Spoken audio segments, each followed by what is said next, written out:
16-26 médias. Apprendre Transmettre. et construire. Bonjour à tous, c'est Raphaël pour 16-26 médias. Aujourd'hui, nous sommes au Normandie avec Nicolas Daprigny. voilà, et c'est le directeur du Normandie. Donc, je vais vous poser quelques questions sur un peu votre profession et aussi sur le festival qui a eu lieu récemment, les Rendez-vous Soniques. Avec grand plaisir et bienvenue en Normandie. Merci. Vous êtes directeur du Normandie. Alors, en quoi consiste votre rôle, votre tâche en tant que directeur ? Alors très précisément, mon rôle, je suis le directeur et le programmateur. Donc mon rôle, je suis ce qu'on appelle le porteur du projet artistique de la salle.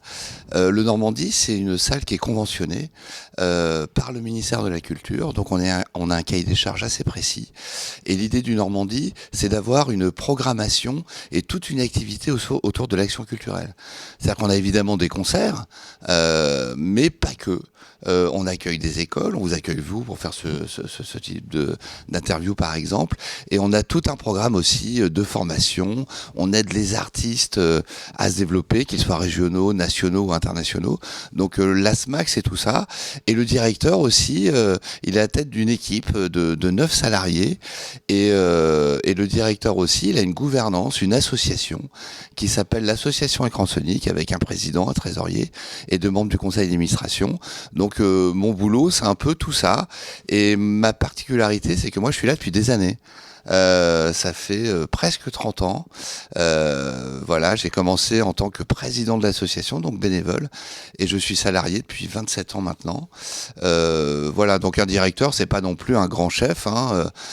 Tous les collaborateurs autour de moi participent évidemment au projet et on est au service évidemment d'un public et d'un territoire. Et on défend aussi ce lieu qui est exceptionnel. Pourquoi il est exceptionnel, le Normandie ? Parce que Saint-Lô, une ville, a été détruite durant la Seconde Guerre mondiale et qu'il ne reste pas beaucoup de vieux bâtiments. Et ce lieu-là, il a plus de 200 ans. Donc voilà, c'est important. Donc là, je suis un peu bavard et j'espère que ça ne répond pas aux futures questions que vous voulez me poser.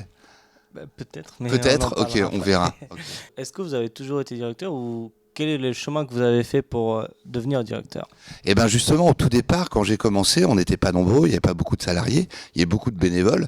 Donc effectivement, au début, je faisais un peu, j'étais sur scène, malgré ma musculation, je pouvais porter des enceintes, etc., faire un peu de lumière. Mais c'est vrai que c'était pas du tout mon métier. Et c'est vrai que ça a été l'évolution du Normandie, où à un moment donné, pour faire du son, de la lumière, fallait vraiment être un ingénieur du son, un ingénieur lumière. Et mon métier a évidemment évolué dans ce sens-là, où maintenant chacun évidemment a un poste bien précis par rapport à sa formation. Et puis notre métier a beaucoup évolué. Un exemple, la billetterie à l'époque, on faisait imprimer chez l'imprimeur du coin les billets. Maintenant, tout est fait de manière numérique pratiquement. La communication a évolué. Les réseaux sociaux n'étaient pas les réseaux d'aujourd'hui. Avant, on allait coller, etc. C'est des choses que j'ai fait, que je ne fais absolument plus. Mais évidemment, mon métier a évolué. Mais comme la société a évolué et comme le public a évolué également. Au début, par exemple, le Normandie, on était considéré pas forcément comme de la culture, mais à la mairie, c'est les gens qui s'occupaient de la jeunesse et qui s'occupaient de nous. Et aujourd'hui, on est identifié vraiment comme un métier de la culture. Et les questions qu'on me posait il y a une dizaine d'années, écoute Nico, je sais que tu programmes des choses au Normandie, mais c'est quoi ton vrai métier ? On me posait ça comme question. Et maintenant, plus jamais. Donc c'est vrai que notre secteur, notre filière a quand même évolué, et heureusement. En Normandie, vous recevez un tas d'artistes. Et est-ce que vous recevez que des artistes musicaux ou autres, genre qui font du dessin, par exemple, je sais pas. Non, c'est essentiellement les musiques actuelles. Donc ce qui rentre dans le champ des musiques actuelles aujourd'hui, le grand public le sait pas forcément, c'est tout ce qui est musique amplifiée, les musiques d'aujourd'hui. Mais le spectre est très large, parce que les musiques actuelles, c'est aussi le jazz, la musique traditionnelle, ça peut être le hip-hop, ça peut être le métal, etc. Et notre mission, c'est de rentrer dans toutes ces esthétiques-là et de proposer aussi, même parfois des esthétiques de niche. Par exemple, le métal, par exemple, la musique électronique dans certains niveaux, etc. La chanson, plein de choses. Voilà, c'est notre rôle. Donc, on n'accueille que des artistes, mais parfois, les artistes font appel à d'autres artistes pour une scénographie, par exemple, ou de temps en temps, une fois par an, on peut accueillir des associations locales qui font du théâtre d'improvisation. Donc le Normandie, c'est essentiellement de la musique, mais parfois on va sur la danse aussi. C'est des choses isolées dans l'année. Et récemment, comme j'ai dit, vous avez organisé les rendez-vous soniques. Ça demande combien de temps pour organiser un tel événement? Alors, il y a plusieurs secteurs.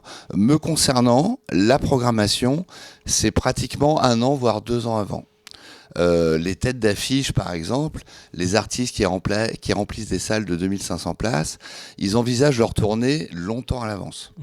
Donc là, par exemple, le festival s'est terminé, c'était le 13 novembre.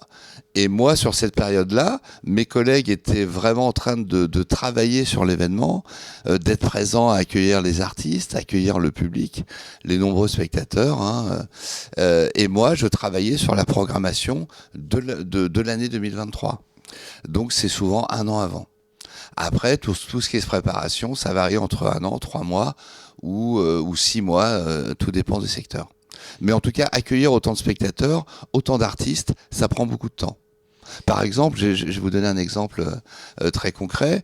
Quand vous voyez en tant que spectateur 5 artistes sur scène, généralement, quand le concert est au Parc Expo, c'est des équipes d'une trentaine de personnes que nous accueillons. Comment vous avez vécu, vous, cette 13e édition des Rendez-vous Soniques? Eh ben, je l'ai très bien vécu parce que justement, j'ai pu voir les spectacles par rapport à mes collègues qui, eux, travaillaient vraiment, qui étaient au cœur du réacteur. Et moi, j'ai pu voir pratiquement tous les spectacles, rencontrer les artistes. Et mon rôle est plutôt agréable sur cette période-là. Il y a un rôle aussi qui est important parce qu'on a beaucoup de partenaires sur le festival. On voit toutes les collectivités qui nous aident, à savoir la ville, la région, l'État aussi, le département. Et mon boulot, c'est de voir les mécènes aussi, d'accueillir le public. Donc ça, c'est très agréable.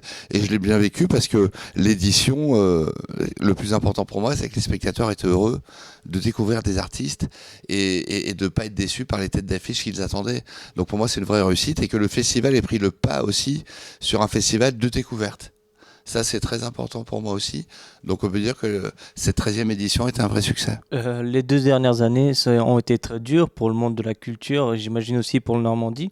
Donc j'imagine que ça a dû vous faire beaucoup de bien de pouvoir réorganiser les rendez-vous soniques à cette échelle.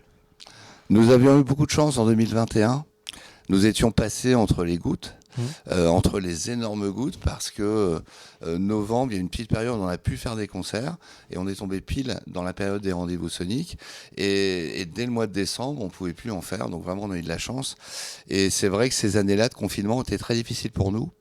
Même si le grand public l'ignore, mais le Normandie a continué à avoir une activité pendant le confinement.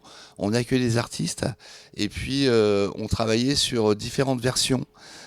C'est qu'on a essayé de ne pas baisser les bras et à un moment donné il y avait une première version du festival qui était une formation normale et puis après on s'est dit on va le faire que assis, on va le faire que avec une restriction de personnes, donc ça a été très difficile pour l'équipe, donc évidemment ça a été un vrai soulagement de pouvoir faire les choses, mais c'est vrai que c'est indélébile. Cette période-là, elle a marqué les esprits. Elle a marqué évidemment les spectateurs et puis aussi elle a changé un contexte de consommation du spectacle vivant. C'est vrai que c'est de plus en plus compliqué de dire aux gens venez découvrir des artistes. Parce que quand je parlais de contexte culturel, le monde il a changé aussi. Parce que l'essence elle coûte cher. C'est compliqué d'aller voir des concerts, de se dire voilà, je connais pas l'artiste mais je veux bien les découvrir à Saint-Lô, donc je prends ma voiture, ça me coûte de l'argent, je prends aussi une baby-sitter pour garder les enfants, donc voilà, tout ça c'est difficile et nous on se bat pour que les gens ils viennent quand même voir des artistes qu'ils connaissent pas, et c'est tout l'enjeu. Et ça a marché cette année, c'est pour ça que je suis content. Et quand il y a un artiste que vous faites découvrir par exemple au Rendez-vous Sonique et que après ça devient, on va dire, un artiste national, voire même international, est-ce que vous ressentez une certaine fierté? Bien sûr, on sent une fierté. D'un côté, il y a une fierté, puis à côté, une certaine frustration, parce que certains artistes, on peut plus l'accueillir, on peut plus les accueillir maintenant. Pas parce qu'ils veulent pas venir à Saint-Lô, mais parce que on n'a pas les outils nécessaires ou suffisamment de personnes de